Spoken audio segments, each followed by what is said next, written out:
नमस्कार। जनशोध न्यूज़ में आपका स्वागत है। मैं प्रदीप तिवारी। तो यूपी के संबलपुर में हिंसा भड़काई गई। मैं जानबूझ के वर्ड यूज़ कर रहा हूँ क्योंकि जांच की कड़ियाँ इसी ओर इशारा कर रही हैं। मैं इसे यह भी कह सकता था कि यूपी में हिंसा भड़की, मगर जिस तरीके से तथ्य सामने आ रहे हैं उससे साफ है कि इस हिंसा को भड़काई गई। समाजवादी पार्टी के मौजूदा विधायक के पुत्र इकबाल ने इस हिंसा को हवा दी और सारा नजारा पूरे देश के सामने है। शुरुआत 24 दिसंबर 2024 से हुई, जिस समय कोर्ट ने आदेश दिया था कि इस मस्जिद का सर्वे करवाया जाए। उसके इम्प्लीमेंट के लिए सारी एक्सरसाइज चल रही थी सुनियोजित तरीके से। एक विशेष कम्युनिटी को इस तरीके का संदेश बताया गया और पहुंचाया गया कि आपकी मस्जिद को यहाँ से मिटाया जा रहा है, उसे तोड़ने की तैयारी है। और इस तरीके की सारी चर्चाएं और इस तरीके की सारी जानकारियां उस समुदाय में पहुंचा दी जाती हैं। सर्वे का दिन आता है, एजेंसी सर्वे के लिए पहुंचती है, भारी तादाद में पुलिस बल भी होता है।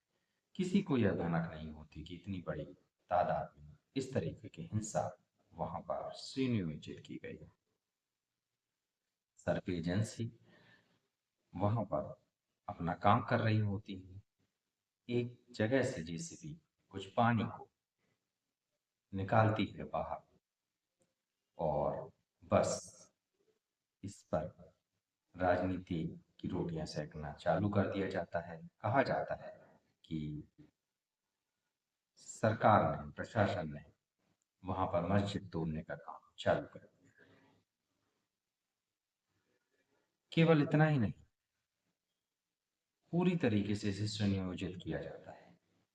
पत्थर, लकड़ियां, लठ, हथियार, ये सब वहां पर मौजूद होते हैं और तुरंत तत्काल एक्शन चालू हो जाता है। पथराव होने लगता है, लाठियों से सीसीटीवी कैमरे फोड़ दिए जाते हैं और पुलिस पर भारी पथराव किया जाता है। परिणाम में पुलिस भी थोड़ा बल प्रयोग करती है और भीड़ को तितर बितर करने का प्रयास करती है, मगर इसी दौरान भीड़ में से कहीं फायरिंग होना चालू होता है, हथियार का उपयोग चालू होता है। जवाब में पुलिस की ओर से भी कार्रवाई की जाती है। इस पूरे घटना का दुखद पहलू ये होता है कि वो चार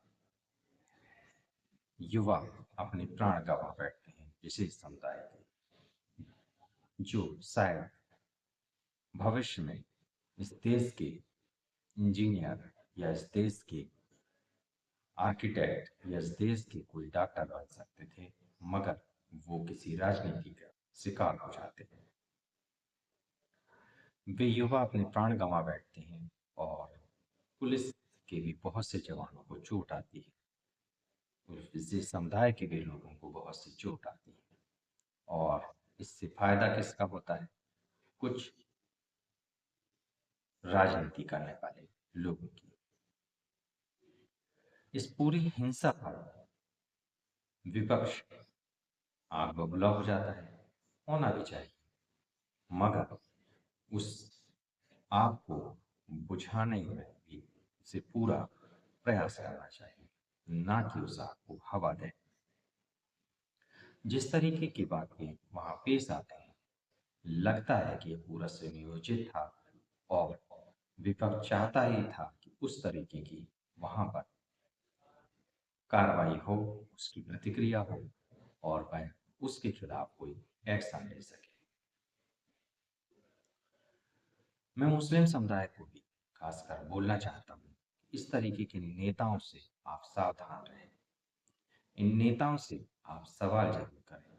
जब वो आपके क्षेत्र में आते हैं, आपको इस तरीके की तकरीरें देते हैं, आपको इस तरीके का ज्ञान देते हैं, तो आप उनसे पूछिए कि आखिर उन्होंने अपने इतने सालों में युवाओं के लिए, मुस्लिम युवाओं के लिए और मुस्लिम समाज के लिए आखिर क्या-क्या